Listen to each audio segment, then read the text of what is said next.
Hi everyone.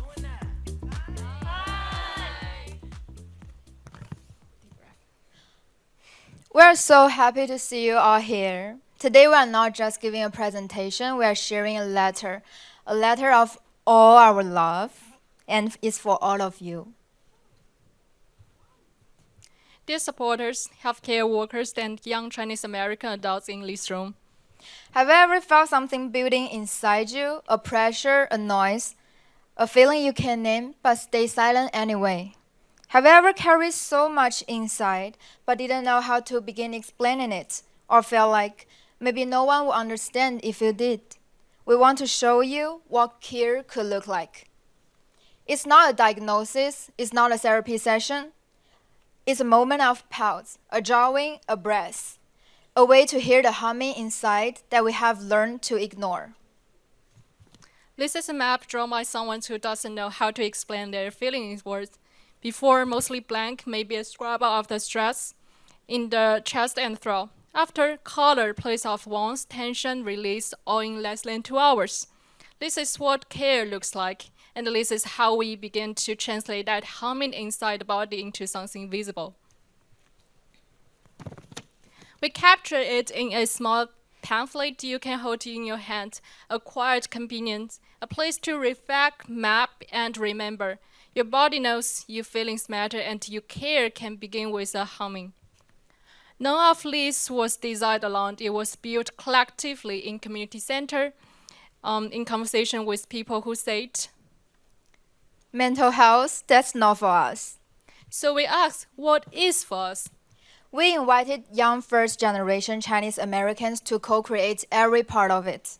Because this wasn't about designing for them, it's about designing with them. This shared creation became the heart of our project.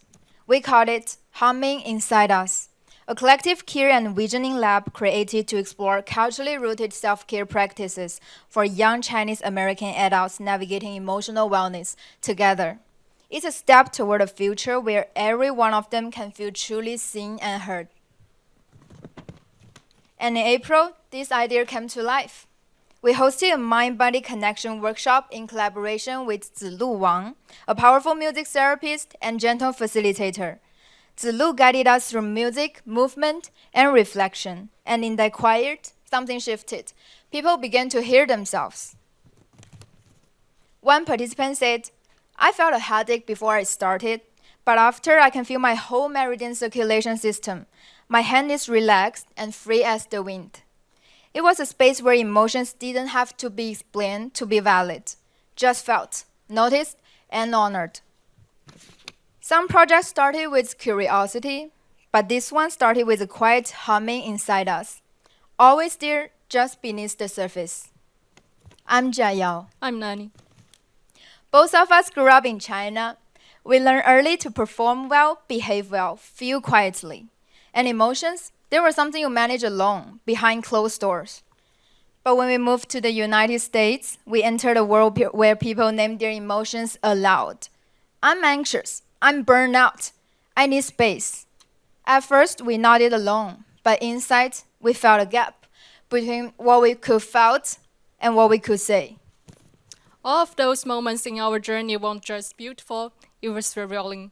Emotional care doesn't need to be loud or clinical, it just needs to feel safe, familiar, and rooted in culture.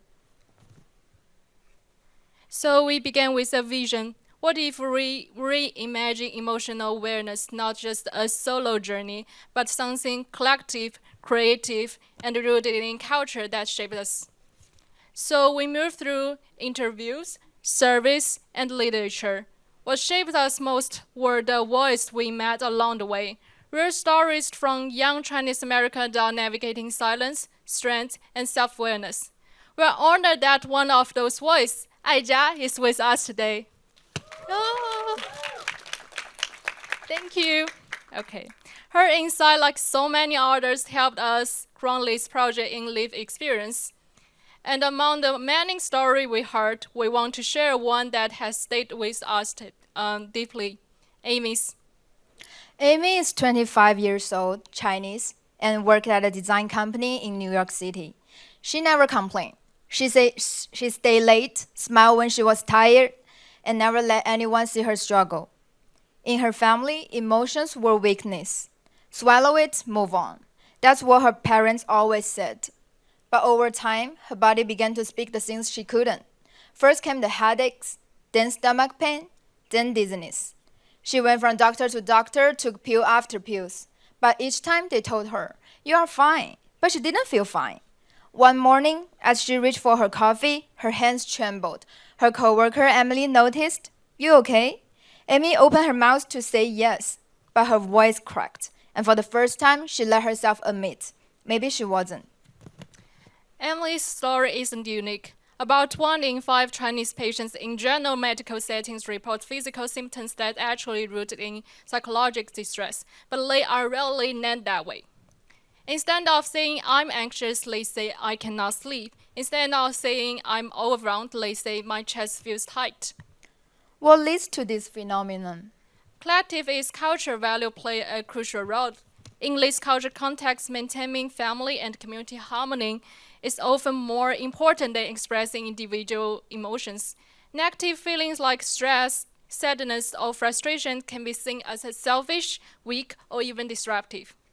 So people learned, like Amy did, to keep it inside. Because showing struggle risks losing face, not just for themselves, but also for their family. Fortunately, through humming inside us, Amy found something different. A space where she didn't have to explain, just feel. She picked up a pen and started mapping the tightness, the heaviness, the places she had ignored. She didn't need the right words, just a moment to listen to her body. And for the first time, her emotions felt visible. She told us, "I didn't realize how tense I was until I started drawing. It helped me understand my body, what my body had been holding on to." Amy's relationship with her body changed. She felt whole. This project is not a fight against collectivism. We still bow, we still honor, but we ask for softness too. Care doesn't only come in clinical forms. It can look like tracing a feeling through your body, like sitting with a color that reminds you of childhood, like drawing the shape of your stress without needing to explain it, like humming, quietly, steadily. Because that's how your body says, "I'm here." Emotional care can be soft, it can be culturally rooted, it can be ours. So, our dear supporters, healthcare workers, and our young adult Chinese Americans, we carry generations of silence. We are asking you now to listen and open your hearts. Please don't turn away because dealing with emotional feelings is uncomfortable. This is not just a personal issue, it's a community one. When we ignore emotional pain, we lose potential, joy, and connection. But when we support healing, we help our young people grow strong and proud without having to hide who they are. Humming inside us is a love letter, and this project is our way of saying, We deserve more than endurance. we deserve softness. We deserve space. Thank you all for being here and for walking with us through our journey. To everyone who shared their stories, support our process, or simply listened, you are part of humming inside us. We couldn't have done this without you. Thank you. you.